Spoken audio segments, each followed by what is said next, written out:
everyone, and welcome back to another video. Today I'm going to be bringing you guys 5 tips for how to get out of a reading slump.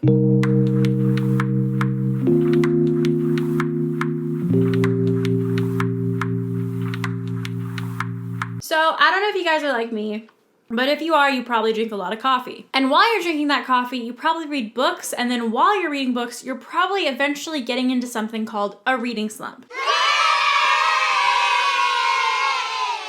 If you've never heard the term reading slump before, then allow me to explain it to you. A reading slump is basically where you've been reading a bunch of books and you've really been loving it, and then all of a sudden, maybe it's because you read a book that was really good, that just raised your expectations for every other book in the world, or maybe it's because you haven't read anything really good in a while, or maybe it's because you're just burnt out from reading, but all of a sudden you just can't read anymore. You're stuck, you can't get into any stories, nothing sounds appealing to you, and all the books pretty much sound boring. I know it's blasphemous for a book blogger to say that reading can be boring, but sometimes it can, and that's why I'm here today to help you guys get out of a reading slump. So my first tip for getting out of a reading slump is to start reading novellas. Oftentimes, I usually read books that are around 300 to 400 pages in length, most of the time. I try to lean more towards the 300 page mark, but 300 to 400 pages is typically the types of books, length of books that I read most often. That requires a lot of investment. That's investment of my time, that's investment of my emotions, because I will get emotionally attached to those characters, and that's just a lot. So sometimes when I find that I'm in a reading slump after reading several 400-page epic amazing books, the best thing that I can do is to just read something short and sweet in the meantime to help me get through that reading slump. So switching it up and reading a novella instead of a full-length novel kind of allows me to get attached or invested in a shorter story as opposed to investing into a full-length novel. And that kind of helps me feel like, okay, so I'm just reading this short story. It's not going to require a lot of commitment, and then maybe after I read this short story, then I'll feel like reading a bigger book. It's sort of like a warm-up for reading, or a pre-reading exercise, sort of just to kind of, if you haven't been reading for a while,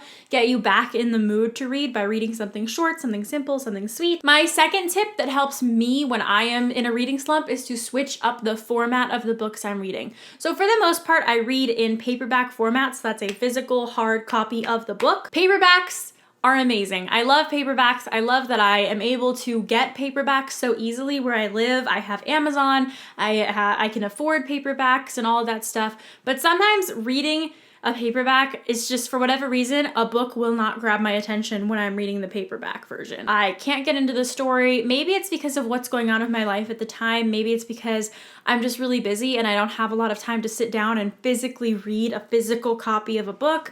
Or maybe it's just because the words on the page are giving me a headache. Whatever it is, maybe it's because of the writing style and just physically reading it isn't working for me. Whatever it is, switching up the format of the book usually helps me get through the reading slump in the quickest way possible.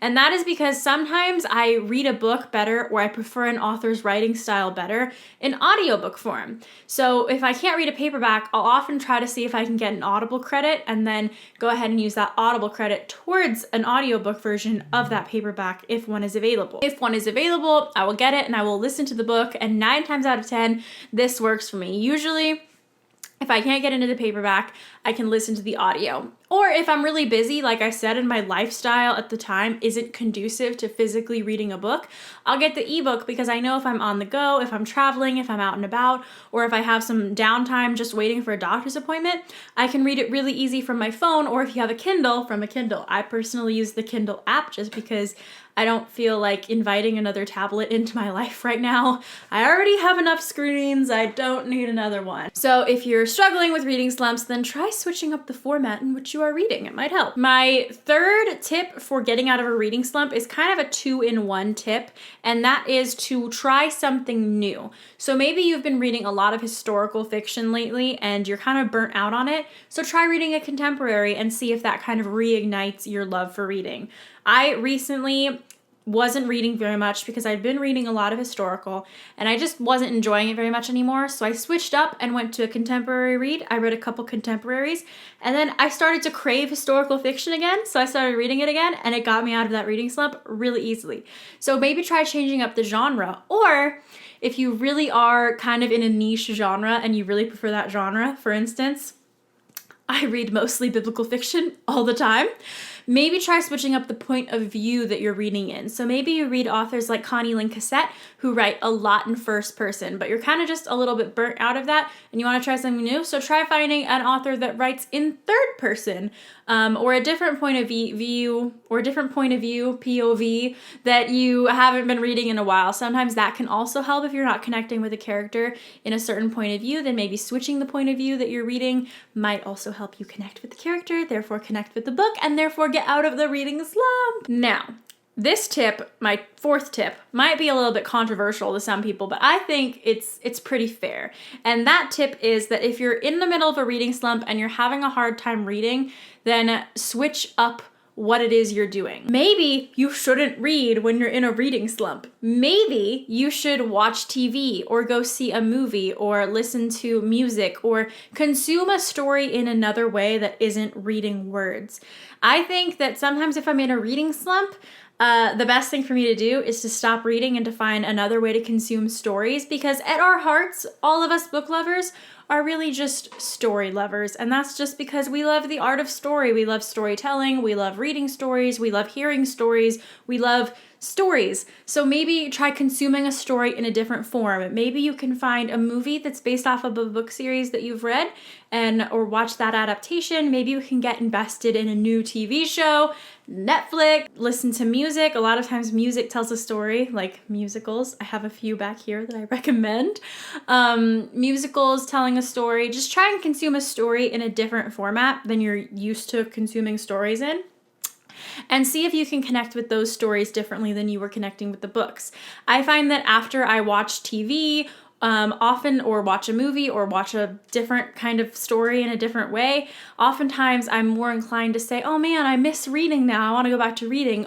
Or I'll watch a movie, say a movie about the 1700s, and that will inspire me to say, hey, I enjoyed that movie. I want to find more stories like that, so let me Google or Goodreads some books in the 1700s. So that might also help you get out of a reading slump. And my fifth and final tip for getting out of reading slumps is to stop reading. Sometimes you just can't read anymore. You're all read out, so you need to take a complete break. I've done this many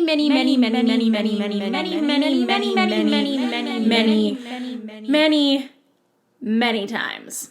And there is no shame in taking a break from reading. I know a lot of times with Goodreads or with reading goals or all that kind of stuff, sometimes we can feel a little bit ashamed when we take a break from reading because, like, that's kind of our thing. Reading is what we do. It's almost like it's our job to read, and if we don't read, are we really being true to ourselves, or are we really doing our job, if you know what I mean? So sometimes the best thing you can do is to just stop reading, to kind of cleanse your mind, if you will, wipe clean the slate, start anew, and then wait until a book sparks your interest. I know sometimes it's really hard and inconvenient to wait to read a book until it's interesting to you, quote unquote interesting. Sometimes we just want to read all day long. And it can be really hard when we don't want to read or we don't feel inclined to read.